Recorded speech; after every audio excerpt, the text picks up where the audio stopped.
अब आपकी स्क्रीन पर है क्वेश्चन नंबर 15। यहाँ पर लिखा है रमेश टेक्सटाइल लिमिटेड की अधिकृत पूंजी 5 लाख रुपए है। यह पूंजी 100 रुपए वाले अंशों में है। इसमें से 2.5 लाख रुपए की पूंजी पहले ही निर्गमित व दत्त है, यानी इन्होंने 5 लाख रुपए में से 2.5 लाख रुपए यानी 2,50,000 पहले से ही प्राप्त कर लिया है। अवशेष अंशों का निर्गम 5% बट्टे पर यानी 5% बट्टे पर किया गया है। यह सब पूर्ण याचित व दत्त है। जर्नल व रोकड़ बही में आवश्यक प्रविष्टियां कीजिए तथा आर्थिक चिट्ठा भी बनाइए। क्योंकि उन्होंने रोकड़ बही भी मांगा है तो इसका मतलब है बैंक वाली एंट्री हम नहीं करेंगे। हमें बैंक वाली एंट्री को रोकड़ बही में यानी कि कैश बुक में दिखाना होगा। तो सबसे पहले यह जानना जरूरी है कि आपको कितने रुपए नगद मिलेंगे इस 2.5 लाख को इशू करके। अगर हम 2.5 लाख रुपए के शेयर को इशू करते हैं तो इसका 5% यानी 2,50,000 इंटू 5/100 करेंगे तो 12,500 रुपये आएगा। तो कंपनी को 12,500 रुपये डिस्काउंट के नाम पे काटना पड़ेगा। कंपनी को 2,37,500 रुपये ही प्राप्त होंगे। जब हम इसकी जर्नल एंट्री करेंगे तो इसकी जर्नल एंट्री में आपको जो खास चीज़ ध्यान में रखना है वह क्या रखना है उसको आप ध्यान से देखिए। यहाँ पर share application and allotment account debit करेंगे 2,37,500 रुपये और discount on issue of shares का पैसा डेबिट करेंगे 12,500 रुपये 12,500 rupees. To share capital account में 2.5 लाख रुपए डाल देंगे। इस प्रकार से being share application and allotment money transfer to share capital account, इन्होंने इस 2.5 लाख रुपए को किस्तों में नहीं लिया है बल्कि इस 2.5 लाख रुपए को एक ही झटके में एक ही बार में लिया है। क्वेश्चन में किस्तों का जिक्र नहीं किया गया है तो इसका मतलब ये है कि 2.5 लाख रुपए एक बार में ही लिया गया है। जब हम इसकी बैलेंस शीट बनाएंगे तो बैलेंस शीट से पहले इसमें आपको कैश बुक के बारे में जिक्र किया गया है। कैश बुक जरूर बनाने के लिए कहा गया है, यानी रोकड़ बही का हम यहाँ पर जिक्र करेंगे। आखिर रोकड़ बही में क्या एंट्री होगी और कितना रुपया इसकी रोकड़ बही में ट्रीटमेंट के तौर पर इस्तेमाल होगा, यह जानना बहुत ज़रूरी है। तो सवाल जो हमारे सामने है वह यह है कि क्योंकि कंपनी ने पहले ही इसके ऑलरेडी 2.5 लाख रुपए इशू कर चुके हैं कंपनी वाले, तो यानी कंपनी को 2.5 लाख रुपए मिल चुका है। तो जब हम इसका कैश बुक यानी बैंक कॉलम की एंट्री में देखेंगे तो कंपनी पहले पुरानी 2.5 लाख रुपए को टू बैलेंस ब्रॉट डाउन के नाम से लिखेगी। उसके बाद to share application and allotment के नाम से 2,37,500 रुपये जो दोबारा इन्होंने इशू किया है उसका पैसा यहाँ पर लिखेंगे।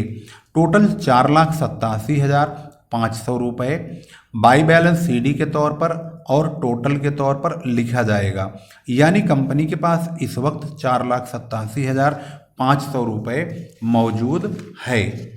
और जब हम इसकी बैलेंस शीट बनाएंगे तो बैलेंस शीट में आप ध्यान से देखेंगे तो बैलेंस शीट बनाने के लिए हम फॉर्मेट का भरपूर प्रयोग करेंगे। बैलेंस शीट पार्टिकुलर्स वही वर्टिकल और नई सिस्टम से बनाई जाने वाली बैलेंस शीट का ही पालन किया जाएगा। पहला नंबर इक्विटी एंड लायबिलिटीज, इसमें शेयर होल्डर्स फंड्स लिखेंगे और इसमें शेयर कैपिटल 5 लाख रुपए के लिखे जाएंगे। इसके बाद 5 लाख रुपए टोटल करके इसको बंद कर देंगे। इसमें रिजर्व एंड सरप्लस वाली हेडिंग का पैसा नहीं दिया गया है, सिक्योरिटी प्रीमियम उसी हेडिंग में डालते हैं वह है नहीं। इसमें डिस्काउंट है तो उसका जिक्र हम कहाँ करेंगे, चलते हैं देखते हैं। अब एसेट्स वाले पार्ट में पहुँचते हैं। वहाँ पर करंट एसेट्स मुख्य हेडिंग होगी, उसमें कैश एंड बैंक के नाम से 4,87,500 रुपये लिखेंगे और अदर एसेट्स के नाम से 12,500 रुपये लिख देंगे। इस प्रकार से एसेट साइड भी 5 लाख रुपए पूरा हो जाएगा। सवाल ये है कि हम यहाँ पर जो authorised capital, issued and subscribed capital, called up, paid up capital लिखते थे, वह सारा प्रोग्राम यहाँ नहीं होगा, बल्कि वह एक विशेष प्रकार की वर्किंग में होगा जिसे हम वर्किंग नोट या नोट्स टू अकाउंट कहते हैं। तो उसमें किस प्रकार से इसको दिखाएंगे, चलिए उसको भी देखते हैं।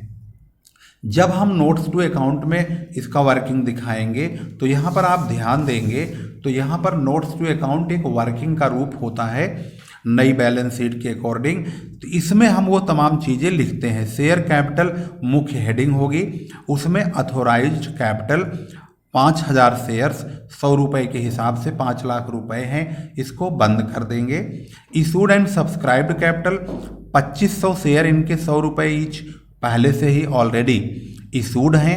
2500 शेयर इन्होंने बाद में इशू किए हैं 100 रुपये वाले, यह भी बंद रहेगा। लेकिन जो कॉल्ड अप और पेड अप कैपिटल है इसको हम ओपन करेंगे, यानी कि इसको अंडरलाइन नहीं करके बंद करेंगे, बल्कि इसका टोटल होगा। तो 2500 शेयर्स जो 100 रुपये ईच है, फुल्ली पेड है, इसको 2.5 लाख रुपए यहाँ लिखेंगे।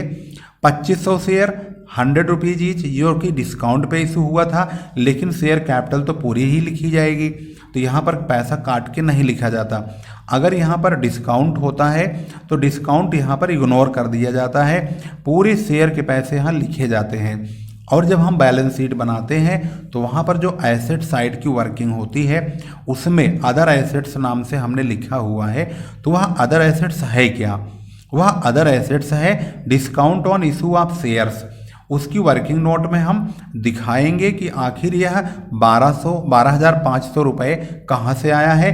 तो उसका जवाब होगा ये 12,500 discount on issue of shares के पैसे हैं, इसलिए इसको अदर एसेट्स की हेडिंग में दिखाया गया है। इस प्रकार से आपने क्वेश्चन नंबर 15 को बहुत आसानी से समझ लिया है बैलेंस शीट कैश बुक के साथ।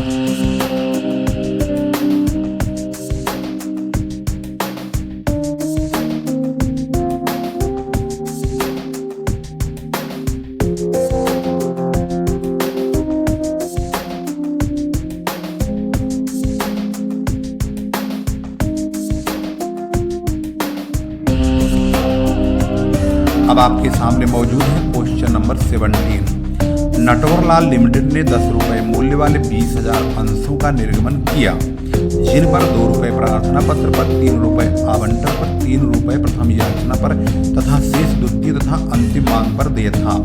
24,000 अंशों के लिए आवेदन पत्र प्राप्त हुए।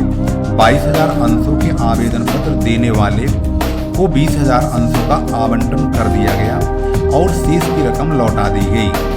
2,000 अंशों पर प्राप्त अतिरिक्त धनराशि का प्रयोग आवंटन राशि के रूप में किया गया।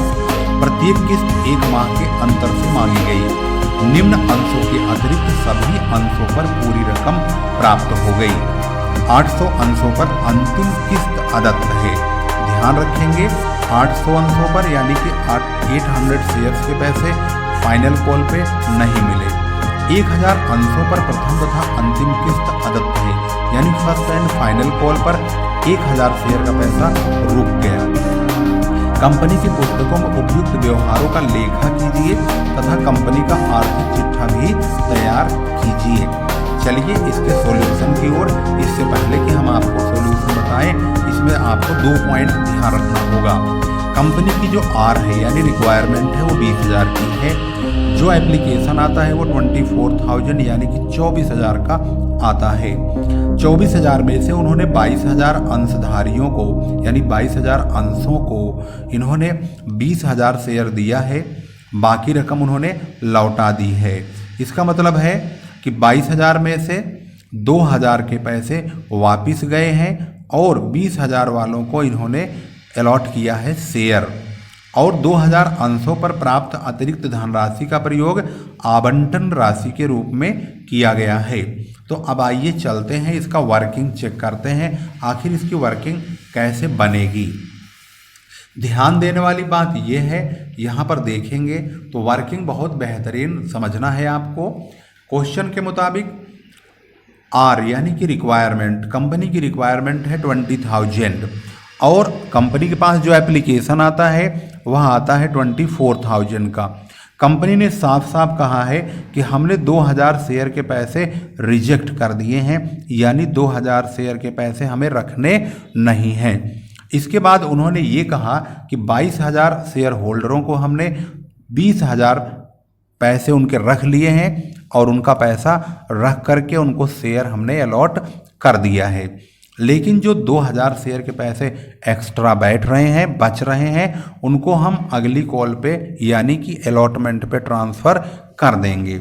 इसका मतलब ये है कि हमने इस डायग्राम में सिर्फ शेयर के बारे में जानकारी ली है, लेकिन इनके पैसे के बारे में यानी इनके कितने रुपए होते हैं, इन सभी को अगर रुपया बनाना है तो आपको 2 रुपये से मल्टीप्लाई करना पड़ेगा।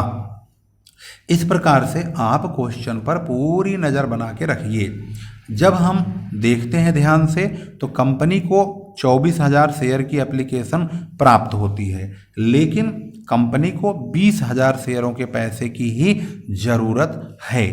जब कंपनी 24,000 शेयर के पैसे 2 रुपये के हिसाब से प्राप्त करती है तो कंपनी के बैंक में जो पैसा आता है वह 48,000 यानी 48,000 रुपये प्राप्त होते हैं शेयर एप्लीकेशन के।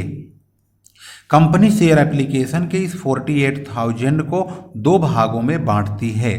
पहला भाग तो उसका कैपिटल का होगा और दूसरा भाग ये दोनों हो जाएंगे। तो 22,000 शेयर में से 20,000 शेयरों के पैसे कैपिटल में, 2,000 शेयर्स के पैसे अलॉटमेंट पर और 2,000 के पैसे वापस किए जाएंगे, रिजेक्ट हो जाएगा, उनको किसी प्रकार का शेयर नहीं दिया जाएगा। जब इसको हम टुकड़ों में बांटेंगे तो 20,000 की मल्टीप्लाई 2 से करेंगे तो शेयर कैपिटल में हम 40,000 रुपये ट्रांसफ़र करेंगे। इसके बाद 2,000 की मल्टीप्लाई फिर 2 से करेंगे तो अलॉटमेंट लिखा है तो 2 शेयर अलॉटमेंट के नाम से 4,000 रुपये लिख देंगे। इसके बाद 2,000 की मल्टीप्लाई फिर इस 2 से करेंगे तो यहाँ पर 2 बैंक अकाउंट के नाम से वापस कर दिया जाएगा पैसा। जब कंपनी में बैंक से पैसा आता है तो बैंक अकाउंट डेबिट होता है, जब कंपनी से बैंक का पैसा जाता है बैंक के द्वारा ही जाएगा, शेयर होल्डरों को वापस करेंगे तो बैंक अकाउंट को क्रेडिट कर देंगे। यहाँ पर ध्यान देने वाली बात यह है कि कंपनी ने इस सिचुएशन में ओवर सब्सक्रिप्शंस के रूल्स का फॉलोअप किया है, यानी कंपनी ने जो पैसा मांगते हैं उससे कहीं ज़्यादा उन्हें प्राप्त होता है तो उनके पास 2 ऑप्शन होता है, या तो उसको अगली कॉल पे शिफ्ट कर दें या उसका पैसा रिजेक्ट करके उनको वापस कर दें और उन्हें एक भी शेयर ना दें।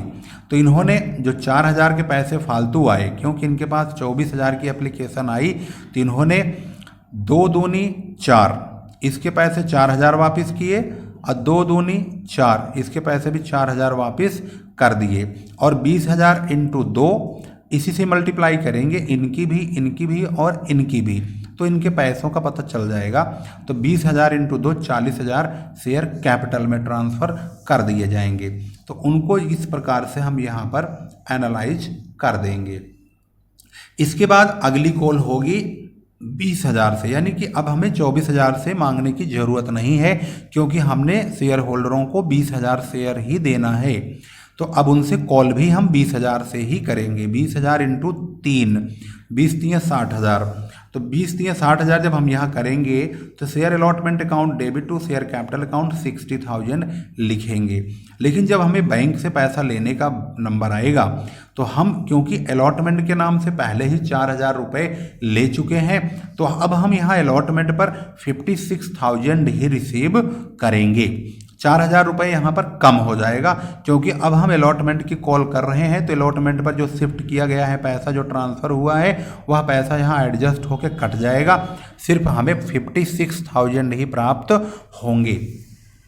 जब हम 20 3 60,000 की कॉल कर रहे हैं तो यहाँ पर क्वेश्चन में मतलब प्रश्न में ही लिखा हुआ है कि 1,000 शेयर का पैसा प्रथम याचना पर यानी प्रथम मांग पर और अंतिम मांग पर नहीं मिला, अर्थात 1,000 शेयर का 3 रुपये के रेट से कॉल्स इन एरियर होगा 3,000 रुपये। तो यहाँ पर जब हमारी एंट्री होगी तो बैंक में हमें 60,000 नहीं प्राप्त होगा बल्कि हमें 57,000 रुपये प्राप्त होंगे और calls in arrears account debit होगा 3,000 रुपये से और पूरी कॉल 60,000 रुपये की बन जाएगी। यानी 60,000 रुपये की कॉल में से 57,000 रुपये मिले और 3,000 रुपये का एरियर हो गया। जब हम 20 दूनी 40,000 की सेकेंड एंड फाइनल कॉल करेंगे तो हमारे पास 1,000 वाला तो एरियर कर ही रहा है, 800 शेयर के अलग से भी एरियर हो रहे हैं, तो 1800 इंटू 2 3600 रुपये का एरियर होगा। इसके बाद जब हम ये वाली कॉल करेंगे 20,000 इंटू 2 यानी 40,000 की सेकेंड एंड फाइनल कॉल, तो यहाँ पर 1800 शेयर के 2 रुपये के रेट से 3600 रुपये का एरियर होगा। तो किस प्रकार से इसकी एंट्री करेंगे इसको ध्यान से देखेंगे। Share second and final call account debit to share capital account 40,000 यानी 40,000 रुपये। जब हम बैंक में एंट्री करेंगे तो कॉल्स इन एरियर के 3600 रुपये कट जाएंगे, यानी कि हमें कितना रुपया मिलने वाला है, हमें मिलने वाला था 40,000 रुपये। 40,000 में से 3600 रुपये का एरियर हो जाएगा और हमें कितने रुपये प्राप्त होंगे, 36,400 रुपये, अर्थात 3600 रुपये का कॉल्स इन एरियर। अब हम इसकी बैलेंस शीट बनाएंगे और चेक करेंगे कि आखिर इसकी बैलेंस शीट कैसे बनाई जाएगी, क्योंकि आपने यहाँ पर देखा होगा किस प्रकार से कंपनी को टोटल पेमेंट प्राप्त हुई है। तो यहाँ पर सबसे पहले जब हम बैलेंस शीट बनाएंगे तो इसका वर्टिकल फॉर्मेट होगा, आपके सामने मौजूद है, किस प्रकार से इसको प्रेजेंट किया जाएगा। तो सबसे पहले यहाँ ध्यान देंगे इक्विटी एंड लायबिलिटीज़, इसमें शेयर होल्डर्स फंड्स, इसके बाद इसकी शेयर कैपिटल की पूंजी 1,93,400 रुपये लिखेंगे। अब 1,93,400 रुपये कहाँ से लिखेंगे, तो आपको बता दूं कि कंपनी ने जो पैसे कंपनी ने मांगे हुए हैं, कंपनी के पास 20,000 शेयर्स के पैसे 10 रुपये के रेट से पूरे 2 लाख रुपये प्राप्त होने चाहिए थे, लेकिन कंपनी को एक बार 3,000 का और एक बार 3600 का, कुल मिला के 6,600 का कॉल्स इन एरियर हो गया। अब कंपनी को 1,93,400 रुपये ही प्राप्त होंगे। तो शेयर कैपिटल में 1,93,400 रुपये ही लिख के बंद कर दिया जाएगा, इसमें और कोई हेडिंग को शामिल नहीं करेंगे। इसके बाद एसेट्स में जाएंगे, वहाँ पर करेंट एसेट्स मुख्य हेडिंग है, उसके अंदर कैश एट बैंक के नाम से 1,93,400 रुपये लिखेंगे और इसको क्लोज कर देंगे। अब सवाल ये है कि इसका जो नोट्स टू अकाउंट है वह कैसे मेंटेन किया जाएगा, क्योंकि किताब में ऑथोराइज कैपिटल का जिक्र तो किया नहीं गया है। तो जब हम इसका नोट्स टू अकाउंट तैयार करेंगे, यानी नोट्स टू अकाउंट क्या होता है, नोट्स टू अकाउंट होता है कंपनी के कैपिटल की वर्किंग। तो वर्किंग में नोट्स टू अकाउंट में शेयर कैपिटल जब हम लिखेंगे तो पहला पार्ट इसका ऑथोराइज कैपिटल है, जो कि किताब में लिखा ही नहीं है, परंतु इसको क्लोज रखते हैं इसलिए बंद रहेगा। Issued and subscribed capital 20,000 share है, 10 रुपये के हिसाब से उन्होंने 2 लाख शेयर इशू किए हैं, यह सही बात है और इसको हम बंद रखेंगे क्योंकि हम called up paid up capital को खोलते हैं। तो called up and paid up capital जो है वह 20,000 शेयर 10 रुपये के हिसाब से 2 लाख रुपये होता है। उसमें से कॉल्स इन एरियर हो गया 6,600 का, यानी 6,600 रुपये का। अब जो कैपिटल बचती है वह 193,400 यानी 1,93,400 रुपये की बचती है। तो अब आप जान गए होंगे कि ये जो शेयर कैपिटल हमने 1,93,400 लिखा है कहाँ से लिखा है, और ये जो बैंक में पैसा डाला गया है, जो हमने जर्नल एंट्री में बैंक वाली तमाम एंट्रियाँ बनाई थी, यदि हम उनका टोटल करेंगे तो 1,93,400 रुपये ही प्राप्त होगा। वैसे भी 20,000 शेयर का 10 रुपये के रेट से 2 लाख रुपये होता ही है, उसमें से 3600 और एक बार 3,000 2 बार एरियर हुए हैं और 6,600 एरियर कट जाएगा, तो 1,93,400 रुपये ही प्राप्त होंगे। कैश में भी वही दिखाया जाएगा। तो यहाँ पर आपने देख लिया है पूरी तरह से 3 प्रश्न सॉल्व किए गए हैं, 15, 16, 17। वीडियो कैसा लगा ज़रूर बताइएगा। किस शहर से आप हैं, किस सिटी से हैं, किस स्टेट से हैं, यह भी आप मेंशन करेंगे तो मुझे और खुशी होगी इस बात की कि हमें पता लग जाएगा कि आप इस वीडियो को कहाँ से देख रहे हैं।